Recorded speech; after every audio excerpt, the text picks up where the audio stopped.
Roger Federer beats Rafael Nadal to set up Wimbledon final with Novak Djokovic. Script taken from CNN, written by Matthias Gray. Photos may not represent the story. This video covers latest information and helps non-natives learn English autolingually. Please subscribe to my channel. Roger Federer remains on course for a 9th Wimbledon title after beating Rafael Nadal in an enthralling encounter to reach his 12th final at the All England club. It took more than 3 tense, nerve-shredding hours of the highest quality tennis for the Swiss to wrap up a 7-6-1, 6-6-3, 6-4 victory. Federer will now face Novak Djokovic in Sunday's final after the Serb beat Roberto Bautista Agut 6-2, 4-6, 6-3, 6-2 earlier Friday. There was so much anticipation ahead of the showdown as two of the greatest to ever play the sport were meeting for the first time at Wimbledon since their epic 2008 final, considered by many to be the greatest tennis match of all time. That Nadal and Federer, aged 33 and 37, respectively, are not only still at the top of their own games, but also at the top of the sport more than a decade later is a testament to both their skill and dedication. "I'm exhausted," Federer told the BBC after the match. "It was tough at the end. Rafa played some unbelievable shots to stay in the match. The match was played at a very high level. The biggest points in the match went my way. There were tight ones and long rallies. That first set was huge to get the lead and try to protect it. He came back very strongly in the second set. It was a joy to play today." Turning back the clock, both players began the match by rattling off service games with very little trouble, and it took until the 8th game, with Nadal serving at 3-4, before either player conjured up a break point. It came and went in the blink of an eye as Nadal bludgeoned a forehand that Federer had no hope of returning. With no breaks of serve, the set went to a tiebreak, and the first point immediately drew the mind back to that final 11 years ago. The pair exchanged stunning ground strokes, before Nadal improbably tracked down Federer's exquisite drop volley and prodded the ball past him down the line.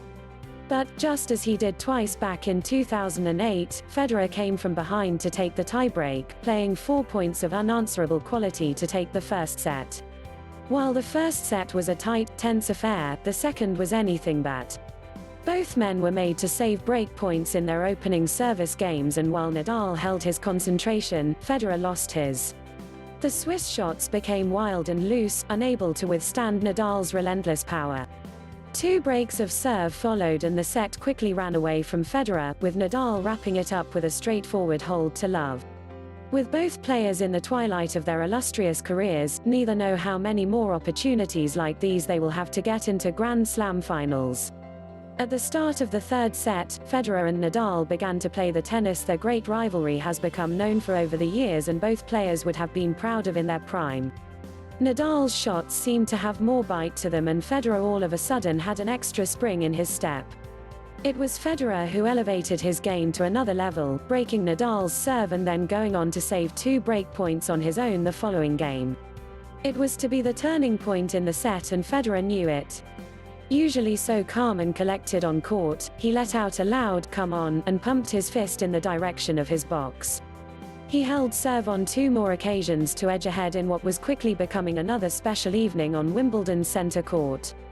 The momentum was now well and truly with Federer, and he seemed to be getting the better of Nadal, who began to cut a frustrated figure and starting to look powerless to stop the magic his opponent was wielding with his racket.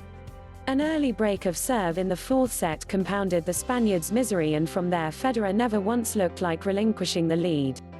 Nadal did save 2 match points in stunning fashion when serving at 3-5 down, but, in the end, it was only delaying the inevitable. Incredibly, the pair saved their very best tennis until last. Federer was forced to save 1 break point when serving for a place in the final, and Nadal a match point with some of the most breathless tennis center court is likely to witness.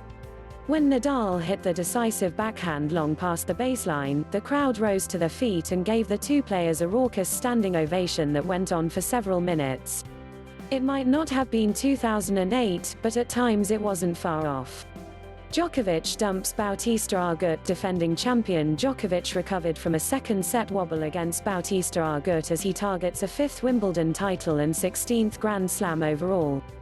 The Serb looked to be at his very best for long periods of the match, but Bautista Agut, not at all overawed by the occasion in his first Grand Slam semi-final, matched his opponent's brilliance at times. But the unrelenting Djokovic was too strong for the 23rd seed and will meet the winner of Federer vs Nadal in their first clash at Wimbledon since the epic 2008 final. Facing Djokovic was described as like playing against a wall by his quarter-final opponent David Goffin, and Bautista Agut quickly discovered what the Belgian was talking about. There has arguably never been a better returner of serve in the history of the game as Djokovic, and few can match his speed, athleticism and flexibility on a tennis court. In the opening exchanges, Bautista Agut seemed to be feeling the pressure of needing to hit 2 or 3 extra shots before finding a way through Djokovic's defense. 4 nervous errors on his forehand, his favored side and by quite some distance his most effective shot, allowed Djokovic to break in his first service game. When playing against the world No. 1, every shot needs to be executed to near perfection, and too many of Bautista Agut's were far from perfect.